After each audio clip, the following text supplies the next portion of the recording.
7 AM pa lang bumiyahe na kami para maaga kaming makarating sa destinasyon namin.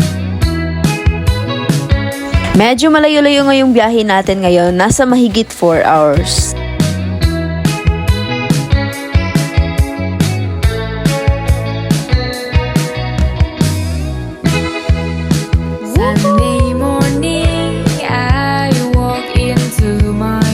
Eto yung maganda kapag nagte-travel ka na yung paligid mo ay puno ng mga dahon.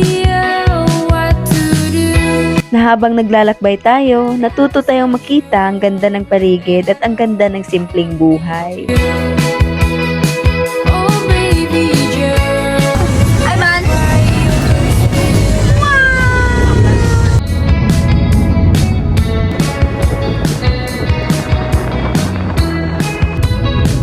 Minsan, kailangan nating gumala, hindi para tumakas, kundi para muling matagpuan ang ating sarili.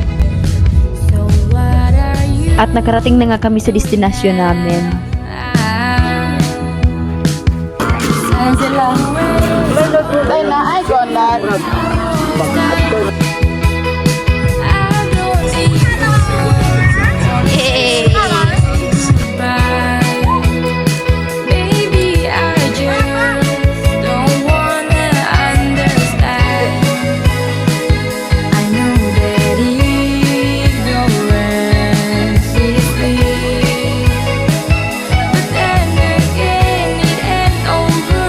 Dumayo kami sa puntod ng lula ko. Alam mo, sa mga ganitong sandali, doon mo marirealize kung gaano kahalaga ang oras. Dito mo maiisip na lahat ng meron tayo ngayon, hindi permanente.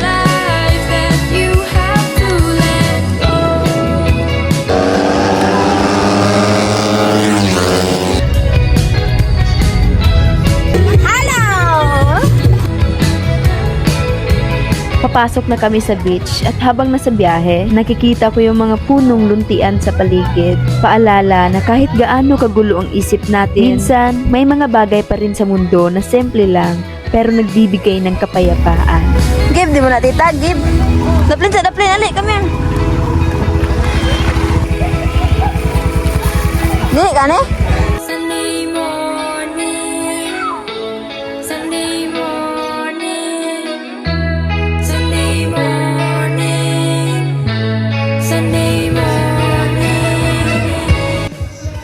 Walang internet sa beach at alam mo, minsan blessing din yon. Kasi napipilitan tayong bitawan muna ang cellphone at balikan yung totoong mundo sa harap natin. Dito mo marirealize na hindi lahat ng connection ay nasa wifi. Minsan, mas mahalaga yung connection sa pamilya, sa kaibigan at sa sarili.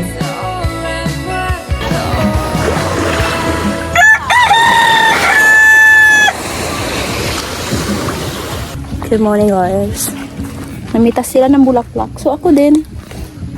Ang sarap sa feeling na kapag gigising ka ay ganito yung bubungad sa'yo. At habang nakatingin ako sa malawak na dagat, na-realize ko na ang problema ko, gaano man kabigat, kasing liit lang pala kumpara sa lawak ng mundo. Hey, high school vlog. Hi! Hi Luna! Hi! Hi, Luna.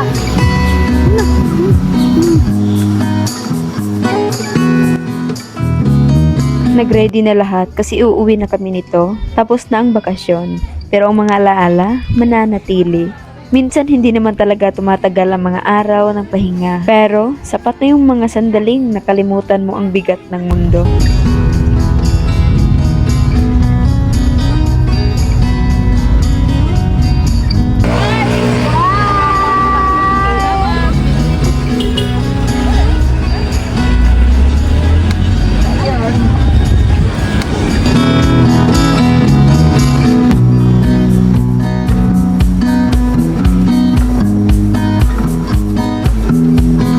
So yun lang, hanggang sa huli, panatiliin mo pa rin maging masaya kahit ano mang mangyari.